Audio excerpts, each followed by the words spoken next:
Hi, this is Craig Delch with Prolic here. This is a video where I'm going to be giving you buying advice if you're looking to purchase a lightweight down jacket. There are a few things that I think you should look at when selecting the jacket that's best for you. The first is the decision to go with a jacket that has a hood or a jacket that does not have a hood.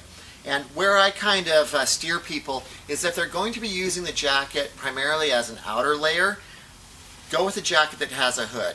If you're looking at a jacket that's going to be used primarily as a mid layer, meaning an insulating layer, and you're going to put a soft shell or hard shell on the outside of it, go with a jacket that does not have a hood. The obvious reason for that is that your outer layer is going to have a hood, and if you're not wearing the hood on your outer layer, you're not wearing the hood on your down jacket, you've got two hoods kind of fighting for each other, fighting with each other behind your neck, and it's kind of awkward and bulky. The other reason I say to go this way is that if you are zipping the zipper all the way up, you'll notice in our thermal imaging pictures that jackets that do not have a hood seal up much better around the neck and help trap all that warmth that your body is generating and help prevent it from escaping up through your neck. Jackets that do have a hood have to be designed so that they,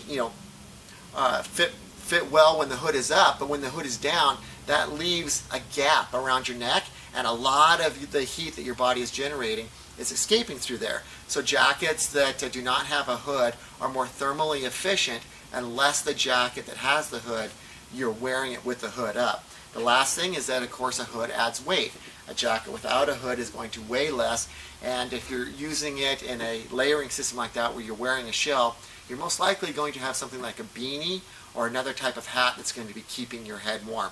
So just some kind of high-level things to consider when selecting whether to go with a jacket with a hood or without a hood.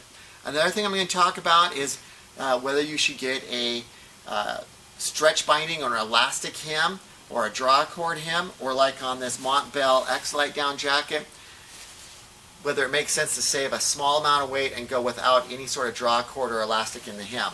I absolutely feel that a draw cord or elastic in the hem is a necessary thing.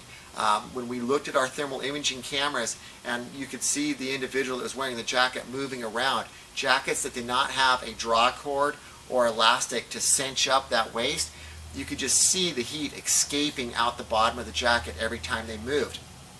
I knew it was going to be a little bit of a problem. I didn't know it was going to be that dramatically evident on a thermal imaging camera. So my position now is, for me, having a draw cord or elastic in the hem is absolutely the way that I want to go with the jacket.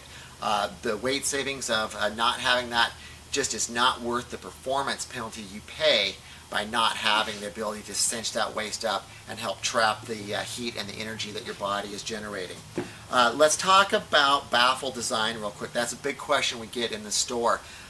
Baffles serve a couple purposes. One is for performance reasons, another's for aesthetic, and a third is to help keep the profile of the jacket down so that it serves better as a layering piece. The average baffle size, I measure all of them with a pair of calipers, is just under 1.5 inches on these jackets. These jackets have anywhere between 2 to 4 ounces of fill in them for the down. And so you're talking a smaller baffle. The role of the baffle is to help stabilize the down that's in each baffle and prevent it from kind of migrating and leaving a empty space in the fabric. So there are some things I noticed on that thermal imaging camera, and one of them is that these jackets all use what's called a sewn through construction, where anytime you see a stitch, that's the face fabric being sewn all the way through to be directly in contact with the lining fabric, meaning that there's no thermal efficiency or very little thermal efficiency in each one of those stitch marks. So, the more baffles, it may be that the jacket becomes less efficient. On this Patagonia Ultralight down hoodie, they alternate between just under 1.5 inches to just under 3/4 inches. And I can't come up with a performance reason why they did it that way. I think it's an aesthetic thing. And I will tell you this, some people really like the aesthetics of that. We'll talk about the aesthetic use of baffles in a second here. But if you contrast that to like this Montbell X-Light down jacket, the baffles in this jacket are 3 inches by 4 inches, so a larger baffle, meaning you've got less stitching that's going through the baffle and forcing that surface fabric or that face fabric to come in contact with the liner fabric. On the camera, this looks like a more thermally efficient design than this. So I think, you know, these 1.5 inch baffles is about the sweet spot. I think when you go down to 3/4 of an inch, I think it's too small and you're getting too much of the jacket's face fabric being stitched to the liner fabric, creating areas of the jacket that just aren't thermally efficient and don't provide any thermal resistance. So let's talk about the aesthetics of baffles. You'll find this mostly in women's jackets, but I'm starting to see it placed in design elements in men's jackets as well, like in the Mountain Hardwear Ghost Whisperer down jacket.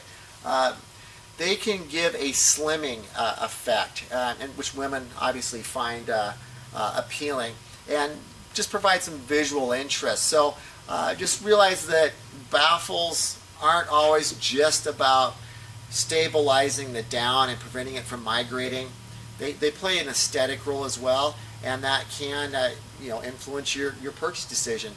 The last thing that I would say is that baffles help keep the overall profile of the jacket down a little bit smaller, so it's not as bulky when you're using it as a mid layer, and that is important.